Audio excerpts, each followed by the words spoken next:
I'm getting slapped by Trace in the back first. Thank you. Actually, Mercy, what is this? Heroes never die. Whose idea was this?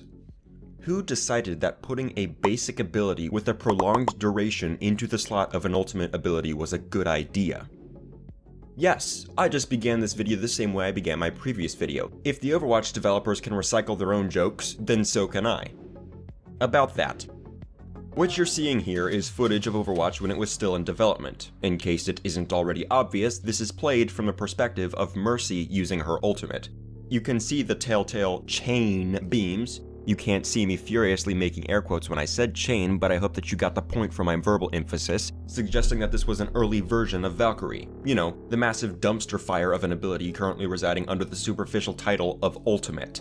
Not surprisingly, this early variant of Valkyrie was scrapped before release because it was understandably unexciting. It was replaced by Resurrect, which was much more fitting for Mercy's ultimate, that is, until they unscrapped Valkyrie with the rework. And where do I even begin? The developers knew that Valkyrie was underwhelming upon bringing it back to the drawing board. They knew they had to spice things up a bit to get the players to buy into it as a prospective ultimate, which ended up being a futile effort as they proceeded to shove it down our throats anyway. What did they start with? She can fly. Yup. I could start digging in now to explain why this was a stupid idea that never should have come to fruition, but wait, there's more.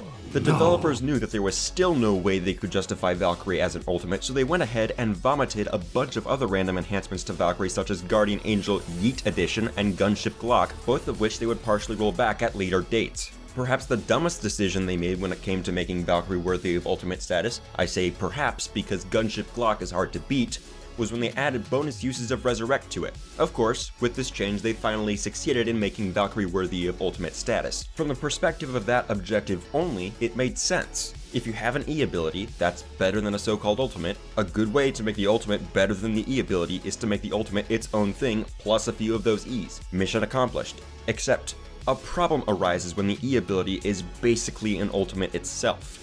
Valkyrie was worthy of being an ultimate because it reset and then reduced the cooldown of the other ultimate. The main reason Mercy was so overpowered for so long was that she started out with two ultimates, Resurrect and more Resurrect.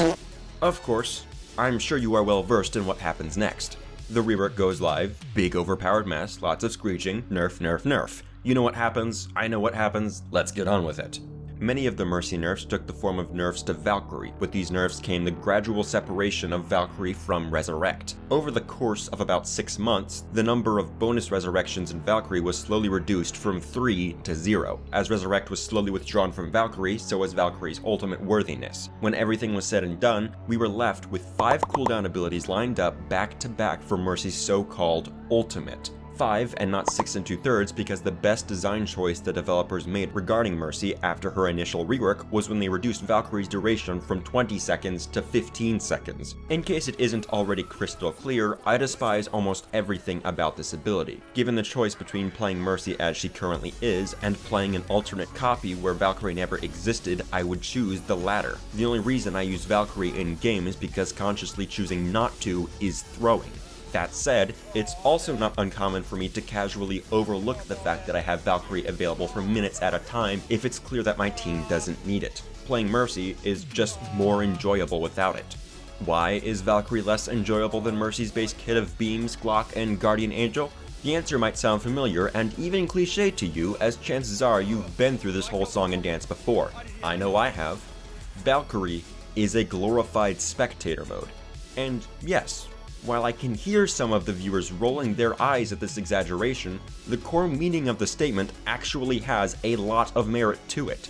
Valkyrie, unlike most transformation or channeled ultimates in the game, pushes the player away from the fight rather than towards it. It takes Mercy's normal risk-reward dynamic and throws it out the window. Mercy's base kit centers itself around a reconciliation of risks and rewards. Perhaps the greatest factor that distinguishes a mediocre Mercy from an excellent Mercy is mastery over this balance. Favor the reward aspect too much, and you'll get yourself killed. Respect the risk aspect too much, and you'll do too little and lose anyway. Yes, I'm saying that the main difference between a bad Mercy and a good one is their ability to not die. It's not hard to play Mercy if nobody on the enemy team looks at you. This risk-reward dynamic exists because in order to heal certain teammates as Mercy, namely tanks, you must physically place yourself close to the fight. You know, the whole 15-meter range and line of sight requirement thing that needs to be periodically satisfied to establish and maintain a beam connection. What if, hypothetically, we tighten those requirements? Suppose we reduce the beam range to 10 meters. What happens? Well, ignoring the fact that Mercy's viability plummets, the risk-reward dynamic shifts and becomes much harder to manage. Mercy players must be more vulnerable to achieve the same rewards as before, demanding even better positioning and awareness to have the same influence on the fight. Fewer positioning options are available, and the ones remaining are all more risky than the ones removed, so choosing the correct option, or the least wrong option depending upon how you look at it, is even more important than before. Frequent and effective utilization of Guardian Angel increases in priority, as the Mercy must be able to get in and out of situations quicker. Now suppose we instead loosened those requirements, 20 meters on Mercy's beams. This time we have the opposite effect. Mercy has newer positioning options, all of which are less risky than the existing ones. Mercy players can have the same influence over the fight from a safer location. The necessity for positioning and awareness skills is diminished, and situations in which Guardian Angel is superfluous and unnecessary become more common. If you want an easy comparison of how distance from the fight relates inversely to frequency of Guardian Angel uses, just compare how often you use Guardian Angel while following a dive versus how often you use it when pocketing an Ashe. Valkyrie takes our second thought experiment to its logical conclusion. What if we extended Mercy's beam length to 30 meters? And on top of the positioning options opened by the range of the beams, what if we opened even more by allowing Mercy to have unrestricted vertical mobility as well? Suddenly, not only does the Mercy not have to be anywhere near the fight to begin with, but she can also hold the high ground advantage indefinitely. And by high ground, I mean highest ground, because she can float higher than any attainable high ground that exists anywhere in Overwatch. With this, the risk-reward dynamic driving much of the engagement behind Mercy's base kit is completely irrelevant in Valkyrie, because you no longer have to make the decision between healing your allies in the front line or distancing yourself from the fight for the sake of your own safety. You can do both at the same time. Positioning so that you can minimize risk and maximize rewards becomes trivial with the range and mobility at your disposal. Valkyrie reduces the cast of would-be threats to Mercy down to 2, and even then it's super easy to circumvent those threats by using walls or rooftops.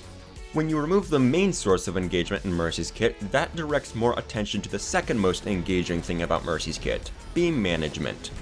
Except, Valkyrie also throws that one out the window with its chain beams. You no longer have to worry about prioritizing healing or damage amplifications to allies A, B, C, D, or E because you now have option F, all of the above. It's at this point that we start to see why Valkyrie is often labeled as a glorified spectator mode. As the Mercy player, your objective is to minimize risk and maximize rewards, but the rewards are a given with the chain beams, and the risk can be completely removed from the equation without compromising any of that reward. If you're trying to win a match, and you get an opportunity to guarantee optimal rewards while simultaneously minimizing risk to a negligible amount, you take it. You would be a fool not to. As a result, Valkyrie is best spent floating outside the enemy team's line of sight, 30 meters from the fight, mindlessly beaming some target in the approximate center of your team. I've lost count of how many Valkyries I've spent alternating beams on a single target, switching targets maybe once for the entire duration while idly hovering around without clear intention. There's seldom need for clear intention. The ultimate almost uses itself, and it simply isn't worth trying to shoot a Valking Mercy unless they do something incredibly stupid. Those resources are much better spent killing the team on the ground instead. This leads me to the next reason that Valkyrie feels awful to use, but before I get into that, I want to define some terms I'll be using for the sake of clarity. Power is objectively how strong an ability is in its entirety. It is the sum of all tangible benefits it provides to the team. Impact is how powerful the ability feels, and is largely dependent upon a concentration of power over time. Impact is the kind of material that can earn you praise from your teammates. It's the material worthy of featuring in a highlights montage. A charged Widowmaker headshot is both high power and high impact. Mei's Ice Block is high power, low impact, and Moira's Damage Orb is low power, low impact. It's more difficult to think of low power, high impact abilities because power tends to be a prerequisite for impact. Most abilities that could fall under this category only work as such if following a specific application. Valkyrie is objectively powerful. The potential of 60 healing per second on 5 targets is objectively better than the potential of 55 healing per second on 1 target. Valkyrie is not impactful. Compared to other abilities that are supposed to be of the same caliber, Valkyrie falls laughably short in the impact department. Yeah, it's powerful, but it doesn't feel powerful at all. Its power is spread thinly across a 15-second duration, resulting in a low power concentration. Combine this low power concentration with the incredibly low personal risk associated with Valkyrie, and it is simply more effective to allocate resources into killing the players on the ground than it is to allocate those same resources into killing Mercy. Valkyrie, unlike most ultimates, is not a tide changer. It is a tide reinforcer. It isn't a playmaking ability. It exists to grant Mercy's team flat benefits for its duration. It does very little to stop or mitigate other ultimates, and it is most effective when your team already has the upper hand. The typical response to this is that Valkyrie isn't meant to contend with other ultimates, and yes, that's true. But doesn't that highlight a problem in and of itself? If an active ultimate cannot level the playing field against other ultimates, then is it really worthy of being an ultimate in the first place? What's the point of Valkyrie if the end result is virtually equivalent to having Symmetra's old shield generator for the next 15 seconds, except in this case the player plays as the shield generator? The most effective use of Valkyrie consists of providing flat bonuses to your teammates on the ground and hoping that they'll pull through with those advantages. There is very little agency left to the player themselves unless they go battle Mercy, but if that's being done out of necessity, chances are the fight is already lost. If the fight is not yet decided, it is almost always better to increase the combined damage output of your team by 30% than it is to draw the pistol. As a result, using Valkyrie when it is needed to win a key fight often feels like a coin toss. Maybe it's enough, or maybe it isn't. What happens in the fight below happens, and no matter how hard I hold left or right click, the outcome will be the same. Using Valkyrie feels like playing an aura-based hero that must channel the aura to maintain it rather than projecting it passively. I'm not limited by my ability to sustain my team by juggling health bars, or my ability to survive by flying around evading threats. I'm limited by the outputs of the ability itself. Even worse, when Valkyrie ends, it's not terribly uncommon for me to wonder if I could have achieved the same result in the fight without using it. In some cases, much of the power generated in Valkyrie could have been generated by a series of well-placed beams on key targets at just the right times. It does not just lack skill expression, it actively detracts from other opportunities to express those skills. Valkyrie, while objectively more powerful than Mercy's base kit, destroys any sense of agency over the fight. A division between the player and the ability emerges, and the player stops thinking in terms of themselves healing the team, and instead in terms of Valkyrie healing the team. I didn't heal my team there. I just popped Valk and let it do the heavy lifting. Who's to say otherwise when a Platinum Mercy can achieve the same trivial maximum value with Valkyrie as a Grandmaster Mercy? Not only does Valkyrie lack impact and agency, but it also lacks any unique or uniquely advantageous qualities of its own. Everything it offers already exists in other abilities, and those abilities often do Valkyrie's job better than Valkyrie itself. The healing beam in Valkyrie is a sedated Transcendence on a selfie stick. Experience mediocrity! If Transcendence is too different in purpose to compare, then Valkyrie is still overshadowed by Rally, which grants 30 armor per second to nearby allies on top of the healing dealt by Inspire and Repair Packs. That's before we consider the whole raid boss aspect of it, something Mercy cannot enjoy while simultaneously providing the benefits to her team. Damage Beam? Completely outclassed by Orisa's Supercharger, which grants a 50% damage increase to 6 players rather than a 30% damage increase to 5 players. Unlike Mercy, Orisa doesn't become the Supercharger. With this, Valkyrie not only instills a feeling of idleness, but also a feeling of uselessness and helplessness, one that does not exist in Mercy's base kit. In Mercy's base kit, your decisions matter because you have decisions to make in the first place. And sure, on paper, Valkyrie gives you more options. But having more options doesn't mean anything if the vast majority of them are always vastly inferior to the few remaining ones. Why consider healing allies A, B, C, D, or E when you can heal all of them at the same time anyway? Why consider positioning closer to the enemy when that's unnecessary risk that could easily be avoided altogether by positioning further away? No matter what options you have on paper, they are all meaningless if you never truly have decisions to make. Such is the case with Valkyrie. You have no decisions to make.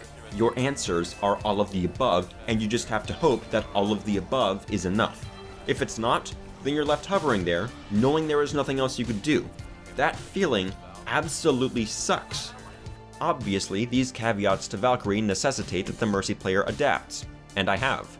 I've found other uses for it. For instance, it works incredibly well as a panic button. Enemy amplification matrix appears in your face? Valkyrie. Tracer about to kill you because you're caught out by yourself? Valkyrie. Maybe it's a random Moira trying to do the suck on you in overtime and you just don't feel like dealing with her? Valkyrie. Did you die early on and your teammates are in the middle of a crucial fight when you respawn?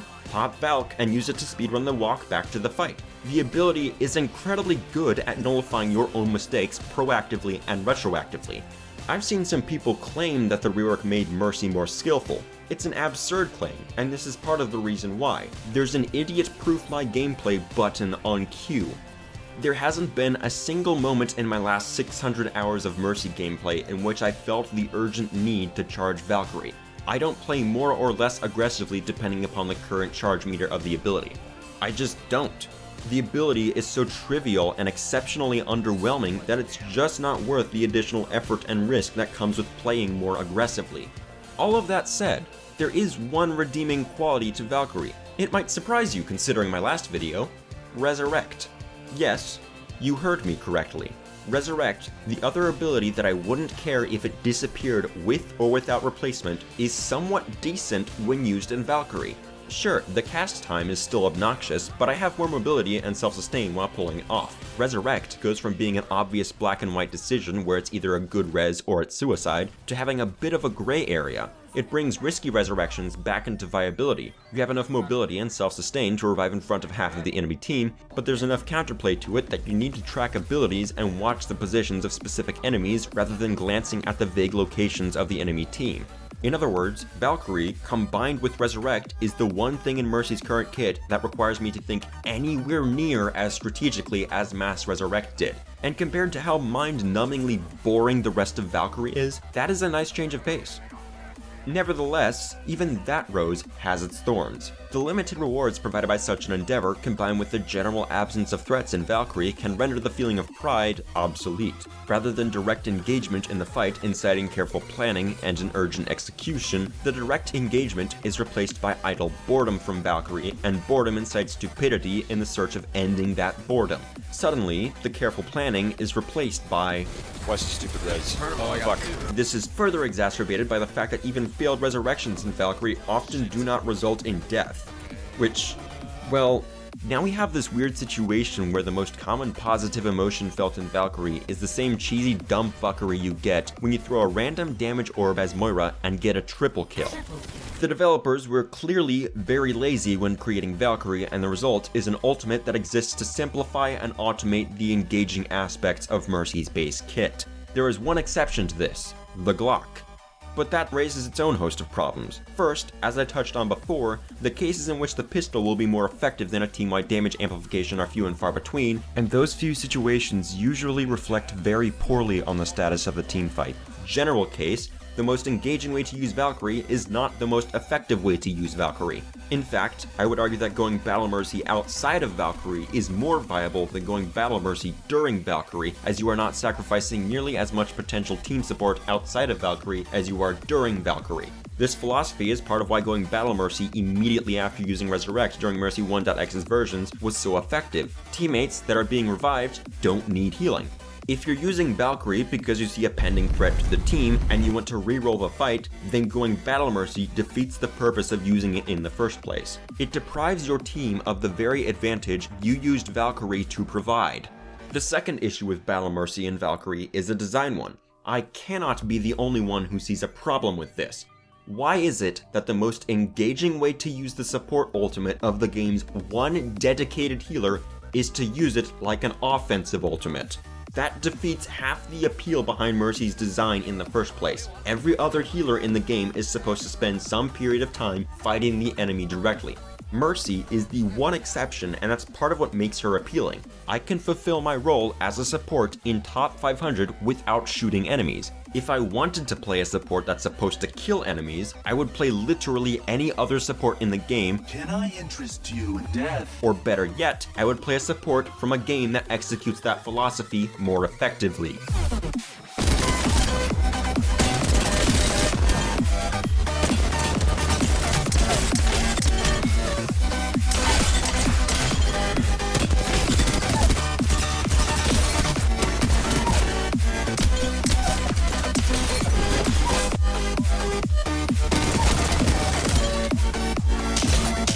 Of course, given what I said about Valkyrie, I expect people who don't hate this dumpster fire of an ability to ask me why I hate Valkyrie, but not other support ultimates like Transcendence and Nano Boost. Both of these have multiple answers. For Transcendence, the answers are impact and timing, the latter of which is twofold. Transcendence is fairly short and has an incredibly high power concentration for its duration. Its raw healing output is unmatched by anything else in the game. It is high impact. It feels powerful to use. When it comes to keeping teammates alive through healing, Transcendence is the nuclear option, and it works beautifully at its job. When used effectively, there is no wondering after the fact if the effects of Transcendence could have been replicated using Zenyatta's base kit. The answer is no. You couldn't have kept your Zarya alive through that rocket barrage with your base kit. It's just not happening. This extremely high concentration of power makes Transcendence one of the few ultimates that excel at nullifying offensive ultimates. Pair that fact with the short duration of Transcendence, and the timing of activation becomes incredibly important. Too late, and you or your teammates are dead before you activate it. Too early, and the enemy team can simply wait out the duration of Transcendence before activating your ultimates. Valkyrie? Time of activation hardly matters. Activate it somewhere around the beginning of the fight, and it'll last you through the important parts of the battle, if not the battle in its entirety. With Transcendence, there's a level of engagement derived from the mere prospect of pressing Q. With Valkyrie, there is none. I've fat-fingered Valkyrie and still made use of it. Moreover, the short duration of Transcendence makes it basically impossible to get bored of the ability. The first 1 to 2 seconds of the ability constitute the oh shit phase, wherein you're scrambling to figure out whether or not you actually pulled off the Transcendence in the right place at the right time. Seconds 2 to 5 are the vindication phase, when you get that warm fuzzy feeling inside that you are saving your team and or pissing off the enemy, although you are still alert from the lingering oh shit phase. The last second is usually spent quickly repositioning so that you aren't in an awful position when your invulnerability finally ends, and serves as a transition back to the core engagement elements of Zenyatta's base kit. The adrenaline rush, triggered by the same event that prompted Transcendence's activation, carries through the majority of the duration. Transcendence's duration matches or ever so slightly exceeds the duration of the ultimates it is designed to counter, so that it ends almost as soon as the threats it is responding to do. It doesn't give the player time to get bored. It's short, it's sweet, it's to the point, and most importantly, it is decisive. Nano Boost inherits similar timing aspects as Transcendence, although in some areas to a lesser degree. Activation timing can be important, although that importance is situational depending upon who you're comboing with or whether or not you're using it to save an ally. Also like Transcendence, Nano Boost has a potent effect that is immediately noticeable. See that Reinhardt in the middle of the enemy team at 2 HP? Nope, now he's a Chad Reinhardt that's about to steamroll the enemy team. The real sticking point for Nano Boost, however, is that it doesn't affect Ana's base kit in the slightest. Nano Boost, unlike Valkyrie, is a fire and forget ability. It doesn't change how you as Ana play. It doesn't replace the engaging aspects of Ana's kit with a simpler, dumber kit that you must tolerate for the next 15 seconds. Slap it on someone like it's flex tape, and then go right back to what you were doing before. Even if you hate Nano Boost, you still have nothing to complain about because you literally spend 0.15 seconds using it, and then you can go right back to pretending it doesn't exist. I don't have that luxury with Valkyrie. Part of what makes the entire situation with Valkyrie so frustrating and baffling is that its problems are so easy to address. I am all for removing Valkyrie from the game.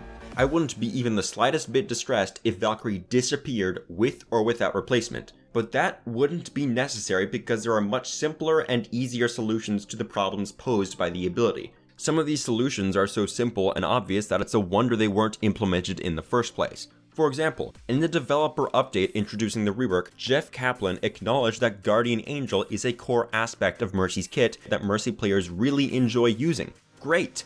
Build on that! Don't make Guardian Angel obsolete by adding passive and free flight. Instead, add bonuses to Guardian Angel itself, reduce its cooldown, give it a unique twist while Valkyrie is active, like making the ability usable without an ally, or adding an area heal effect around Mercy while it's active. Flight is a game in and of itself in Mercy's base kit. Don't automate that game in Valkyrie, expand on it. Another obvious solution is the often requested slash and stack. Cut the duration of Valkyrie by half or more, but greatly increase the strength of the beams for that duration. Less time spent hating the ability, and less to hate about the ability. Simple, effective, and easy to implement. Yet another solution is to actually adhere to the meaning of chain beams. What Mercy currently has in Valkyrie is not a chain of beams, but rather a projected aura around the primary beam target. The beam animation is there to make it seem less awkward considering Mercy's kit, or perhaps it was just a lazy solution, but in reality it's just an AoE effect that lingers for a moment after leaving the area, much like Lucio's auras. What I'm suggesting is a real chain beam. Rather than slapping the beam on ally A and then having the beam fork to allies B, C, D, and E, make it start at ally A, then redirect to B, then C, then D, then E. Make the player direct the beam to each target in series. Boom. Suddenly, we've unlocked a whole new minigame with Mercy's beams. Of course, I'm only scratching the surface with these proposals, and we haven't even touched the potential unlocked by restricting Resurrect to Valkyrie in some form or another. I could provide dozens of rework proposals to modify or replace this ability, and I've done so before. That's not the point. Valkyrie is not a difficult problem to solve. All it takes is for the developers to pull their heads out of their sticks long enough to try something. You know that Discord I keep advertising at the end of every video? Yeah, you should join it. We have memes, we have shitposts, we have whatever the hell this was. We have... I don't know. I'm out of ideas. Join the Discord server. Do it. You won't.